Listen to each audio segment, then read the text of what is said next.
Hello guys, my name is Vaughn. You're watching the Vaughn Hoff, my YouTube channel. On today's video, we're going to be taking a look on how to start the FlightFactor A350 from cold and dark. The first thing we want to do is we want to get a flight plan. This is what you want it to look like in a way. And how do we make it look that way? Well, I'll show you now. So the first thing we're going to do is we want to go to SimBrief. And usually when we get to SimBrief, we're going to generate a new flight plan. So go to My Flight Plan, New Flight. Right, so our departure airport in this case is going to be from Perf Calculator Airport to the New York Kennedy Airport. It'll load for the flight plan. Usually you'll see the scheduled flight plan 8 hours and 45 minutes air-to-air time. But if we select the A350-900, which is our aircraft that we're flying today, it'll shorten that because the A350 does cruise a bit faster than your average airplane. It's about 8 hours to about 45 minutes to cut off. Our call sign today, oh, I don't know my call sign. Well, we're flying Air France, so all you have to do is just look up Air France, and what you have to do is you have to find where their Wikipedia is. Usually for any airline on Wikipedia, it'll give you the ICAO, that's AFR. So we're flying AFR, and then our real world flight is Air France 22. So we're gonna put in AFR 22. Our registration today, we can go ahead and just look at the sim. Oh, I'm sorry. We can just look at the sim for the registration. That's Foxtrot Hotel Tango Yankee Alpha. So we can put in Foxtrot Hotel Tango Yankee Alpha. The FIN number, if you do have that FIN number that you can look at, then you can put that in. I'm not particularly worried about it. And then from there, I will link this in the description, but you can make an account with airframes.org, log in, and then put in the registration, submit it, and it'll give you your SoCal code from real life that you can use to put in here. The ATC call sign, that's gonna be this basically the same as this. Passengers on board, the A350 does support about 270 passengers on the FlightFactor. Usually I'll do around 212 to 230, so about 225 should do. Cargo, you can do about 20.7. If you guys want, you can put on auto, same thing for passengers, but I like to put in my own stuff. That's up to you. For extra fuel, I like to do 2.0.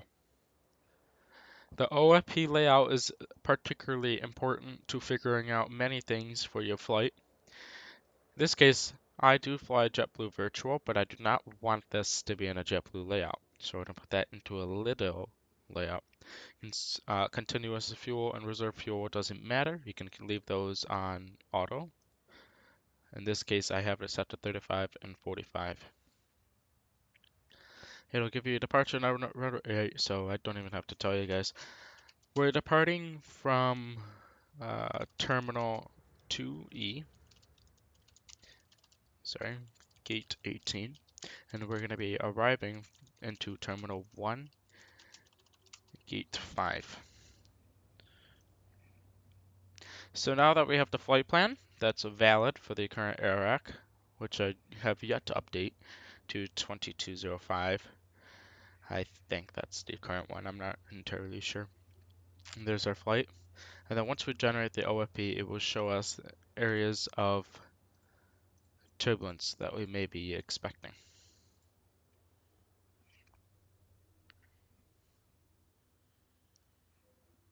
So once the OFP package is made, we will have our call sign, our cruise, which is going to be 360 to start. Right here where you see MALA and 380, that's going to be step climb. So this says 380, you don't have to put that in. We have our ETOPS, and then if you go into the OFP and you scroll down by a lot, you will see some maps. Those maps will give you turbulent zones that you may be expecting. So there's our ETOPS map. There's some turbulent zones that we might be expecting. So a little bit of turbulence area that's south of us on the departure. As for the rest of the flight, it seems like there's a turbulent area there, but none that are reported here. But keep in mind that's over the Atlantic. It's much more spaced out, so they may not be reported just yet. Some turbulence down here. You can see where the winds are coming from. And there's the arrival. So maybe a little bit of turbulence into the arrival. but it shouldn't be too particularly bad. And there's our vertical airspeed indications. Anyway, if I go all the way back up now, we're going to see our cost index is 15. We're going to see all of our fuel readings. This is why you want it set to little, because on a JetBlue or I think most of the other airline formats, it will not have the planned fuel and everything else exactly how we need it as the route. So departure and arrival runways, sometimes they can be inaccurate, so I tend not to use the departure and arrival runways. And then this is important towards other parts of our loading procedures. During flight, while we're in cruise, we're going to look at each waypoint, and this is our expected fuel as we pass over that waypoint. So we're going to look at our fuel as we're passing over that waypoint, and we're going to see, are we at 47,900 kilograms of fuel, or are we lower, or are we higher? Like, what's the difference? Airtime is now considerably shrinking, now 6 hours and 51 from 8 hours and 45. So that's all because it's now generated everything. Either way, let me stop boring you guys, and we're going to go now move this to my secondary screen. And I'm going to go ahead and make it so you guys can see this A350. We're currently loaded up at the gate. I'm just going to go ahead and get SAM3 to get going here. When we go on the overhead, you'll see it might look complicated compared to other Airbus, but you have your 4 batteries. You want to turn all those on. Almost every white light that you see in here, you want to turn on. So all these up in the cabin area, you want to turn on. The hydraulic pumps, you want to turn on. They will say fault, that's fine. The same applies towards the generator and the rest of the electrical section. As for the airflow section goes, anything that's white, we will turn on. Up here where it says vent, we'll turn all these guys on. Ground hydraulics, those guys will go on. NSS, those guys go on. Ground air conditioning, those guys will go on. We can bring that to about equal. Air conditioning we can set to how the current temperature is at the airport. Crew supply remains off until the APU is started. So we can do that now. Master. And the nav lights as well as the logo lights can go into auto.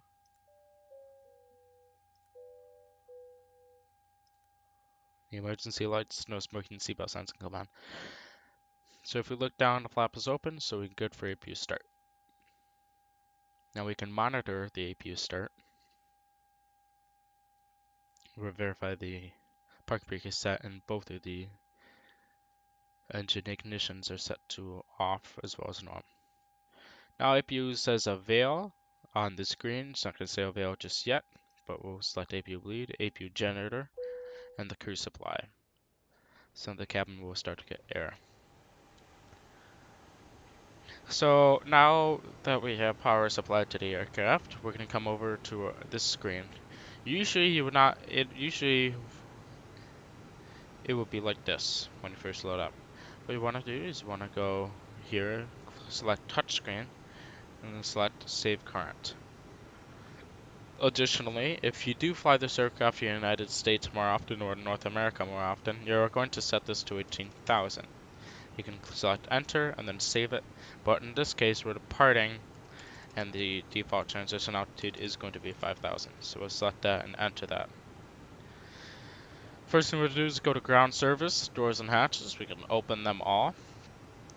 Ground equipment, anything but the stairs since we're at a gate. If you're not at a gate and you're at a stand, then you can select stairs and leave plane at gate off.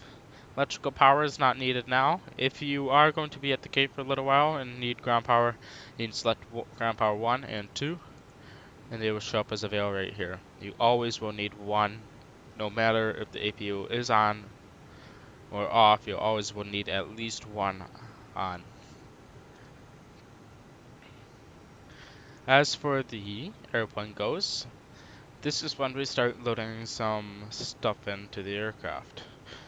Before I do that, I want to kind of initialize the IRS. So we'll go System 1 and System 2. on the top, make sure you do System 2 first on the top and the bottom. You cannot do System 1 first. Then you do System 1 on the top, System 1 on the bottom. Sorry, this is in the serve section.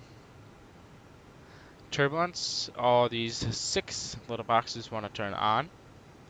Terrain mode, GPWS, glide scope mode, and flap mode is on. You'll see these guys will start to shrink. For the anti-skid, you want to turn that on, and we'll keep the runway auto-brakes rejected takeoff to be off for now. We can set this on standby and that will go on. If you're flying on VATSIM, auto does not work. You have to have it on. We are not flying on VATSIM, but if we were and we had Unicom, we'd be squawking 2000. So I'm not particularly worried about that. I'm going to go over to FMS. We go to init. Our flight number today is going to be Air France 22. We are departing from Lfpg, or the Paris Charles Airport. We are arriving at the John F. Kennedy Airport. Our alternate airport is going to be Boston. And you'll see the alternate airport is located on your OFP that you've generated. Our cruise is flight level 360 and our cost index from earlier is 15. Then we select IRS, but before we select on IRS, we want to align the ADIRS. So we're going to select IR1 to nav, IR2 to nav, IR3 to nav. Then we come back, we select IRS, align IRS. Now that that is complete, we can go to our flight plan and we'll keep it that way for now. When we get over to our loading panel, I will show you guys here how much people we have on board. So if we go down, the passenger is 225, so we need to figure out how to equally distribute that between the crew, business class, and first class. So crew, let's have 18 on board. First class, let's go 18 as well. Business, let's go 35. And economy, let's go 100. So that's 171. We are about 50 short. So let's go 150. Now we're at 221. We have 225, so 154 should do. And now we have 225 people. Again, you can change these to the amount of passengers that you have. Now we come to cargo. Cargo on board is going to be 26.3, so we'll put in 2 to start, 2, 2, and then that's 15.6. So let's put in 3, 3. Now we have 25.85. We want 26.3. It's 23.4. Let's see if we can do 4 on 1. I don't think we do it for. Oh, we can. 4 on here? No. What about 4 on here? Nope. It's an invalid configuration. Can't do it. So cargo weight is 27.3. I think we might have went over. We want 26.3. So let's bring that down to 3. And then for bulk, we can add 100. That's 26.3. For each one that you put in, it's about 5. So if we put in 0, so we just put in 100, and that makes 26.3. Either way, once we verify the passengers are as the sim brief says, as well as the cargo, we can go ahead and implement that. For fuel goes, this is especially important. I'm going to go ahead and show you guys how to do this here. We're going to scroll up where it says trip 40.012. We're going to put that in where it says destination. Alternate 3983, that's where we're going to put it in there. Contingency, it's going to be 3403. We're going to put that in on the third row. APU time, I usually put in 45. Taxi time is usually 30. Takeoff remaining, that's your extra fuel. I put in 2,000. Now, I'm going to move this over to my second monitor. And I will show you guys how to do this here. So 40012. Our alternative is 3983. Our contingency is 3403. Our APU time, again I put in 45 minutes usually. It's up to you, doesn't matter. Then your taxi time. Takeoff remaining, I have a 2,000 of extra. And that's approximately the amount of fuel that we're going to have on board. We can implement that. We go to cabin. We can increase the cabin lighting so they can get to boarding. Then we have the performance calculator. If I try to put in the performance, I cannot because I do not have a runway selected. So this is when we can go ahead and select display cycle, OIS to center, and that just basically switches the screens. And if I turn off OIS to center, then that switches them again. So then display cycle just flips that. So see how they flip, right? I like this on the inside. Now I select Lfpg Departure. We are gonna be departing. SimBrief is telling me, let's see, 09 right. I don't believe SimBrief sometimes, so I'm going to go to my trusty Flight Radar 24, and that's gonna use the runways that are in use. So now we can just go to the Charlottesville Airport. It looks like departure runway 08 left. We are also closer to 08 left, so we can depart from there. But currently, it looks like we're at this gate right here. That's occupied by a 777. Either way, let's go ahead.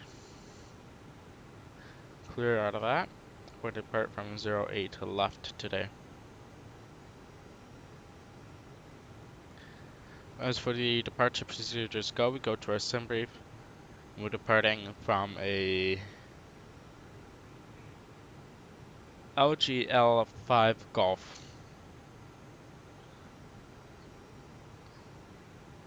LGL5 Golf is LGL5 Hotel.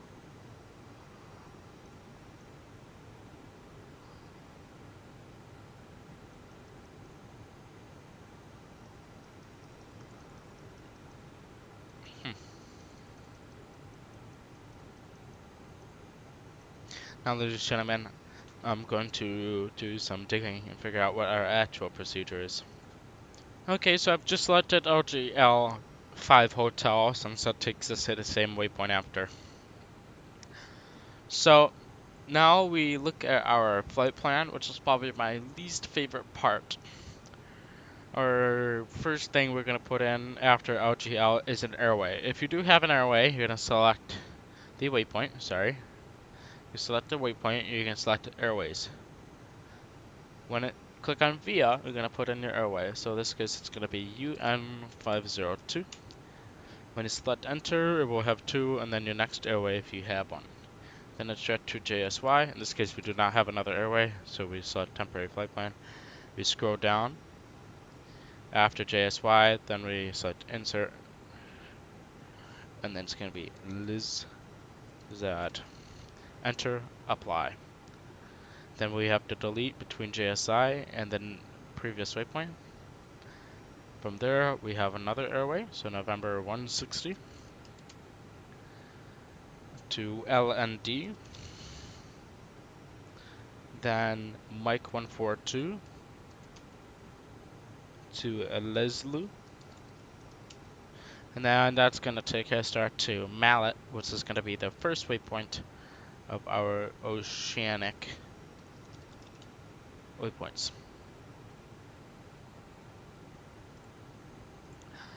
Okay, so now that we have the first of the oceanic waypoints in, we're going to select, we're going to start putting in our oceanic waypoints. In this case, SimBrief will tell me Nat Charlie, so I'll figure out what the Nat Charlie oceanic waypoints are. I'll also link the Gander oceanic waypoint tracks, link in the description if you want further help on that.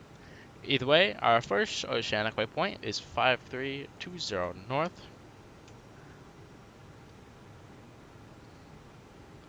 Second oceanic waypoint is 5230 north.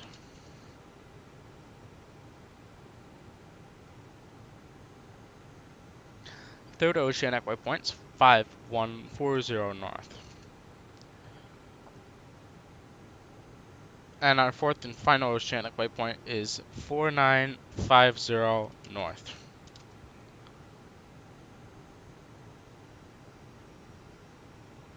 Then we exit the oceanic nat track. That's going to be via Jupi.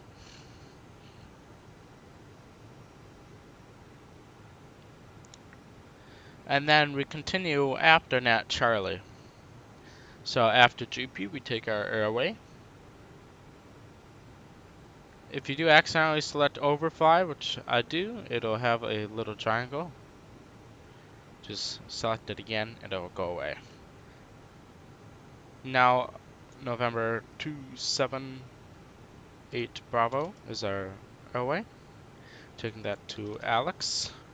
Alex, we're taking to via no airway. So we can go down again.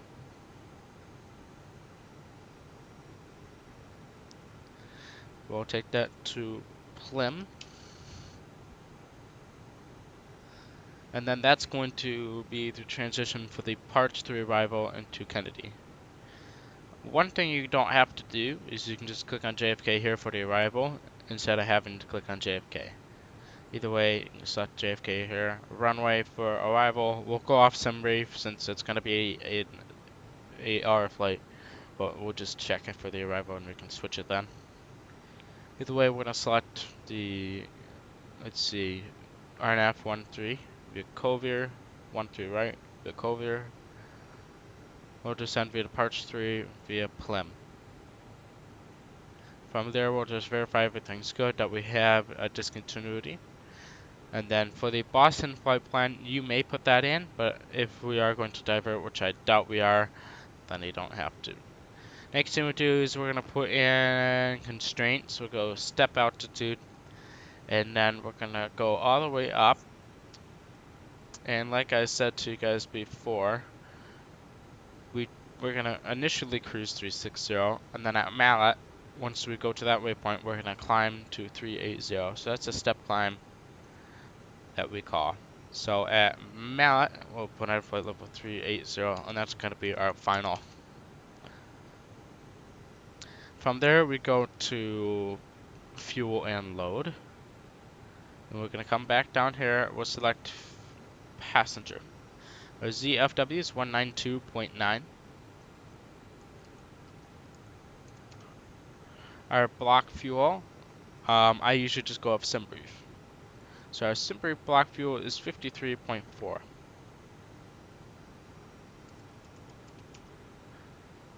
Our ZFW CG is 22%. You'll find that below the ZFW on the results of airplane and passengers page. So 23. As for the rest of these guys that are blank, you don't need to fill them in, doesn't really matter. Next thing we do after fuel and load is we're going to go to Perf. This is where we're going to put in our performance data. So from there we go to the Perf Calculator, and now it will allow me to enter stuff because I have a runway selected. So runway slope, for any runway really in the entire world, I'd always just put 0.0. It really doesn't matter if it does even have a slope. Flaps, most people do 2. I do 1. If you do 3, you can do that, but that's mainly if you're heavy. But I will just do 1 for now. So 154, 156, and 154, 154, 156, and 35. If we compare that to 2, it's the same thing, but a 32 flex temperature. So we'll do flaps 2 since it saves us. So we'll select flex, and we'll type in 32. Our V1 is 154, and that applies to our V2. And then our VR. Our V2 is only 156, so it's 2. We'll select flaps 2. If you do select flaps 1, you can select flaps 1. Or flaps 3 if you're using that. Then if you want, you can put in any climb performance or climb, cruise, or descent data. But I tend not to click on any of those. When it does come, we'll select on the approach and we'll put in the winds, outside air temperature, the altimeter into New York instead of the QNH. Usually I'll do configuration 3, that's only a few above VREF, so that's fine. If we're landing 1-3 right, then we have a very long runway, so we can do configuration 3. Barrel and then a radio, that's once we, get to the uh, when it comes down to descent time. Now that we have everything loaded, I'll go to ground services. We can close all ground equipment. We can get rid of the ground power units now, so we'll take that off of AO. Verify the APU generator is on, turn those guys off. Everything else can go off because we don't need it. So verify those are both off, and then I'll go to cabin and I'll keep it there. As for everything else goes, I tend to just use a bot on a Discord. So I'll type in Metar for the airport, so Lfpg. You can always just figure it out your own way. For now, the altimeter is 1004. QNH 1004. If you want to switch between the two, you can always just select on the top there. And then if you're flying in China, I think is the only country that uses meters, but if you're flying in a country that does use meters, you select the meters up here and it'll come in the meters there. Either way, after departure, based on the departure procedures, I believe it's 5,000. So that means we'll take a look at the Avid tab here. So departures, Lfpg, airport,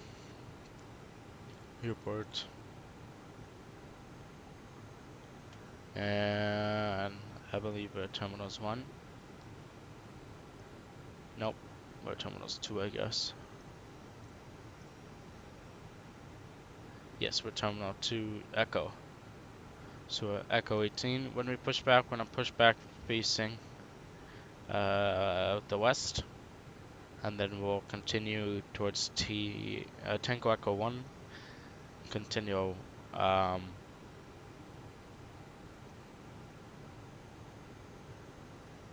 Yes, Tango Echo 1 to Romeo.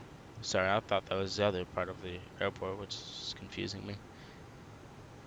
Then as for we already have an airport chart open. Once we push back facing us, we'll take Tango Echo 1, Romeo, all the way, and we'll join Romeo November 2 to Charlie to join Uniform Tango 1 all the way to Zoe, right. As for, the departure, altitude goes, we'll set departure. And we'll look for our departure.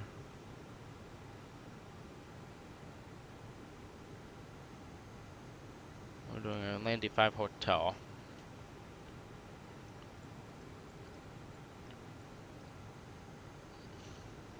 Jets flight level 100. So we'll select flight level 100. Did I even select on the correct one?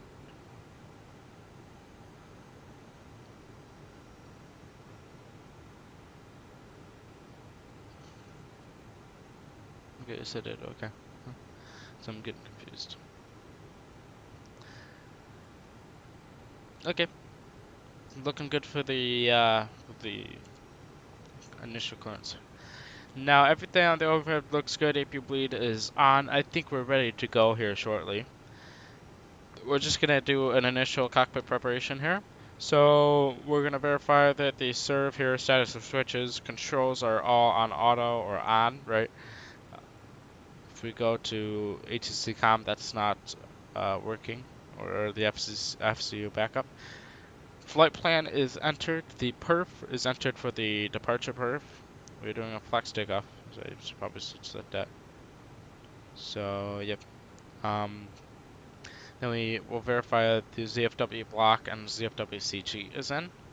The winds, I'll go to climb, company wind request, that's fine. And then the initialization IRSs are aligned, so that's good. We'll go to our perf. Now I'm gonna go ahead and call for the butter pushback so we can push back facing the west. Ground to cockpit. Blood knowledge. Call me through the menu when you are ready. Go ahead and just turn down the sim here. So we are ready. Ground to cockpit. Tow is driving up. The beacon come on. The packs are going to be off for the engines start. We are going to go ahead and select on SAM here. We can deselect the current airway that's attached to our second left door.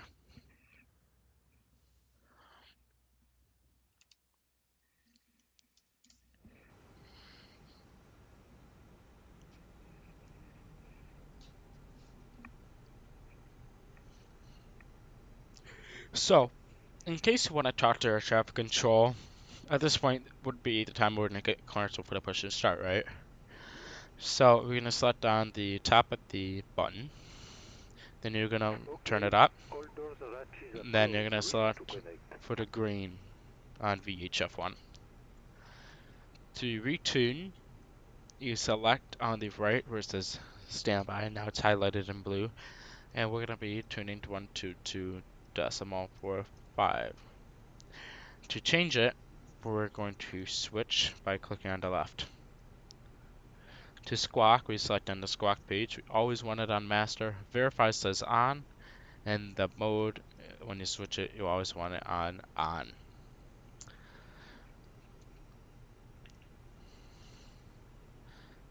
Doors gonna go locked. And go ahead and get the Copilot chrono running for the gate-to-gate time. At this time, I'll also do the automatic start RTO. And the parking brake can be released. We're ready to go. We can go ahead and select the ignition start to ignition. The engine start to ignition start. Verify the packs are on. The beacon is on. Seatbelts are on. We're good to go. For any flight tracking software, before you push back would about be the time to do it. So pack X, you want usually when you it actually just load up in the airplane. If you have over 200 passengers, it'll take a second. As for Atlanta or any other site that you use, I'd suggest opening it up now in the pushback. At this point, we're going to wait till we are clear of the gate area, and then we can start with engine 2.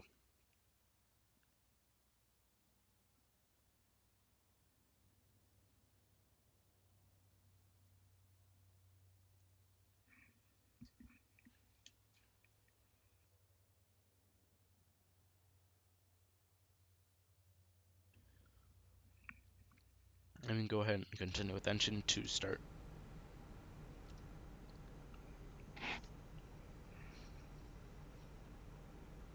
Engine 2 is increasing.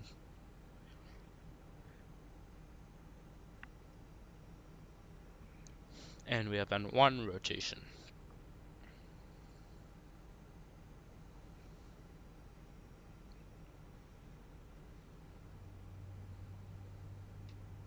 Another thing you want to check, but not really necessary, in the real world A350, when it says QT, you always want no lower than 13 quarts. So we have 18.4, which is plenty of oil.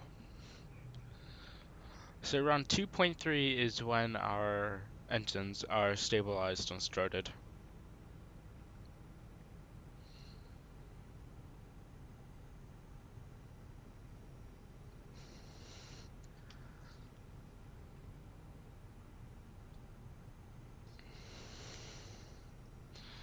Okay, the engine 2 start is complete. We can continue with engine 1 start. Operation complete. Set parking brake. Parking brake is set. Disconnecting tow. Standby.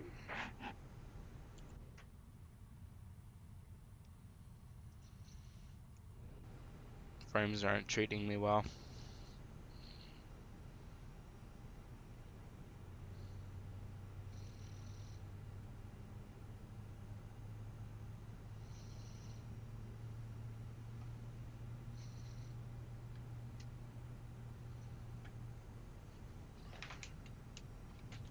Just connect in hand signals.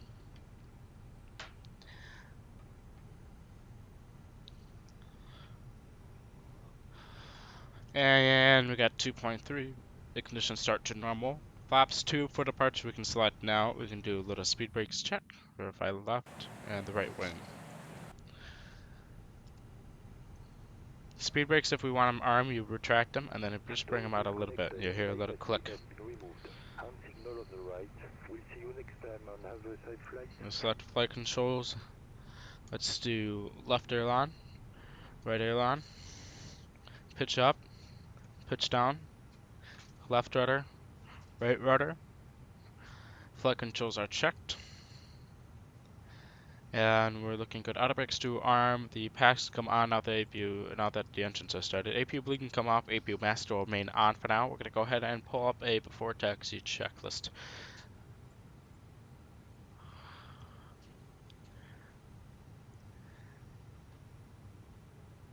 In the after start checklist, NTR says required ECAM status checked. Pitch trim, looking for 26. We have 26 and set. Rudder trim is 0. Hand signals and pins are received. APU bleed is off. APU remains on. Spoilers armed. Flaps are set. Auto brakes at 2 max. And the after start checks are complete. Go ahead and release the brakes. Verify whether we have the signal. By now the tow truck is gone. So we can continue with the taxi. Text lights can go on and the turn off lights can come on. At this point, we're going to follow the taxiways that we've now chosen to continue via. That we have chosen to taxi by. And I'll see you guys when we short of the runway. Okay guys, I'm not sure as to why my frame rate is rather low inside the cockpit, but it's gonna be okay. For now, I would like to do the before takeoff checklist, so you can go ahead and flip the screens. The strobe lights go to auto. The APU can be off. Frame rate's very, very low. Probably because I did increase my scenery settings. Flight controls chat, flight instruments chat briefing is confirmed. Flap setting confirmed, selected to V1 154, VR 154, V2 156, flex 32 Celsius. Transponder is set, we can turn it to TARA now. So we go to the serve page, go to controls and TARA.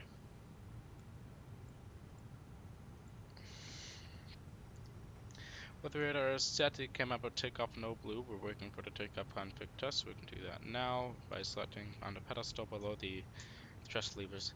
Takeoff runway is confirmed. This is 08 right. Cabin crew has been advised. TCAS TARA engine mode set. There's going to be norm packs for departure is going to be off. And the before takeoff checklist is complete.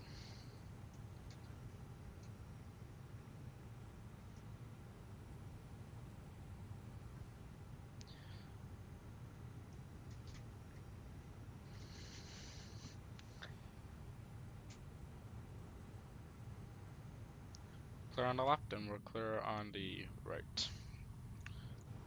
Hopefully in the air the frame rate should be better. Looks to be better now. That's weird. Must have been weird on the taxiway. Okay. And the nose light's going to take off. Wing lights are going to remain off for the departure. And landing lights can come on. It's going to be a rolling takeoff.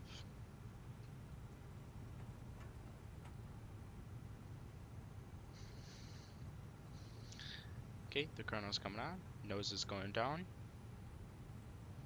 Wait till I land up here. And take off 50%.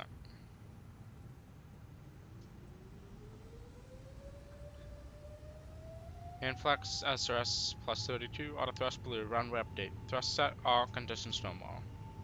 Airspeed building.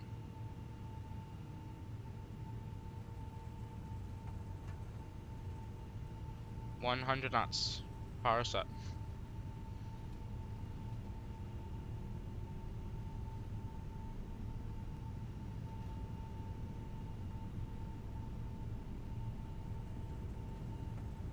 V1, rotate.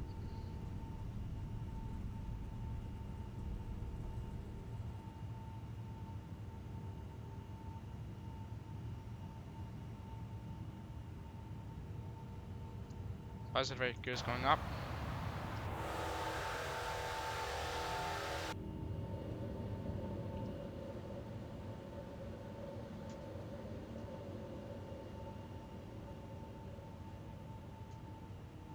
Funky departure, but it went well.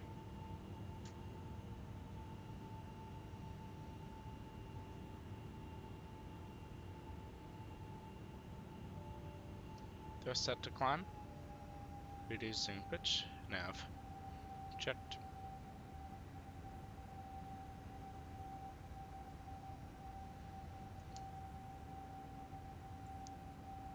Autopilot 1. Flaps 1. Speed checked. Flaps 1. Packs 1 and 2. On. Nose lights. Off. Flaps retracted. Speed checked. Flaps retracted.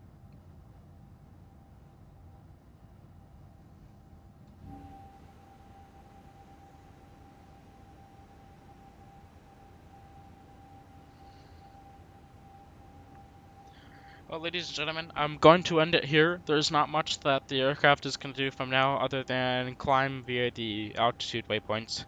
And then, if you'd like, you can contact air traffic control for high speed. Your high speed departures are going to be around 270 to 300 knots. You can do a little bit higher if you'd like, but that's how I like it once I pass 10,000 feet. Other than that, about 5,000 we'll select and give our aircraft an STT. And then 10,000 feet, landing lights off, all lights off. 18,000 feet, we select standard barometric pressure in the United States or North America. And then other than that, that's really about it. As for the descent goes, you've really gotten much of it. The approach you're going to put in, and then that's about it. See ya.